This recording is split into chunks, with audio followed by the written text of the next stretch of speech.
Hey there, folks. It's your old pal Andy Ingram here. Thank you for stopping by and spending a little time with me today. I appreciate it more than you know. We're going to talk about something that's been affecting a lot of regular Americans lately, this partial government shutdown that began back in mid-February and has now stretched on for more than 5 weeks. If you've been watching the news or planning any travel this spring, you've probably seen the stories.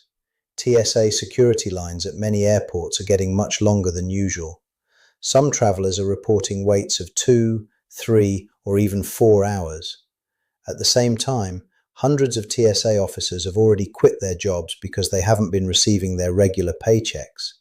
It's creating real frustration for everyday people, retirees wanting to visit family, parents taking spring break trips with their kids, and business travelers trying to get where they need to go. Today I want to walk through what's happening, why it's happening, and what we can do about it in our own lives. Let's start with the facts of the situation. Because Congress and the administration haven't been able to agree on funding for the Department of Homeland Security, roughly 50,000 TSA officers across the country are currently working without their normal pay. They're considered essential workers, so they're still required to show up every day and keep our airports running safely. But many of them missed their first full paycheck last week, and that's caused real hardship for their families. Since the shutdown started, more than 450 TSA officers have already decided to leave their jobs. Others are calling out sick because they simply can't afford to keep working without getting paid. The result is shorter staffing at security checkpoints, which means much slower lines. Airports like Atlanta, Houston, Chicago, and a few others have been hit especially hard.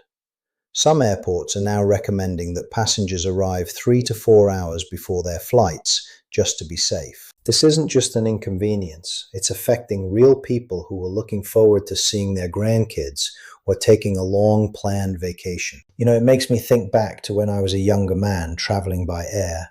Things were so much simpler back then. You could drive up to the airport about 45 minutes before your flight, park the car, walk inside, go through security without much fuss, and still have time to sit down, read the newspaper, and enjoy a cup of coffee before boarding. There were no long lines stretching outside the terminal. You didn't have to take off your shoes or empty half your carry-on bag. The whole process felt straightforward and human.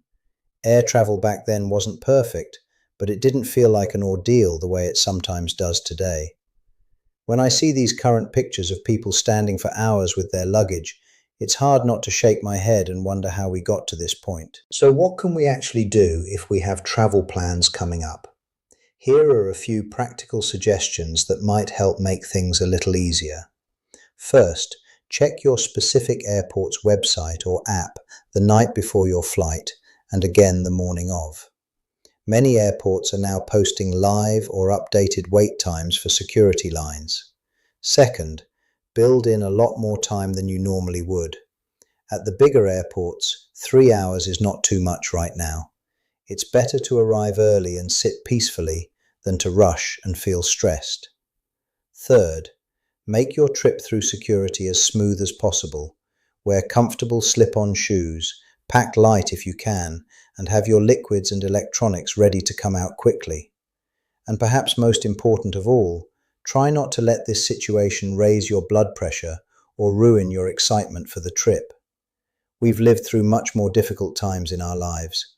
Bring a good book or something calming to listen to. Stay patient with the people around you, and maybe even say a quiet word of thanks to the TSA officers who are still showing up every day under tough circumstances. At the end of the day, these government shutdowns have happened before and they'll probably happen again. They come and they go. What really stays with us is how we handle the waiting and how we treat one another while we're going through it. If you're scheduled to travel soon, I truly hope your trip goes as smoothly as possible and that you get to enjoy time with the people you're going to see. If you're staying closer to home right now, take a moment to appreciate the peace and quiet you have. I'd love to hear from you in the comments below. Have you been stuck in one of these long TSA lines recently? What's the longest you've ever waited at an airport? Or maybe you have a good travel tip that helped you get through it. I read every single comment. If this video gave you a little useful information or helped you feel a bit less worried, I'd be grateful if you'd give it a thumbs up and consider subscribing to the channel so you don't miss future videos. Stay calm, stay kind, look after yourselves and the people around you, and God bless.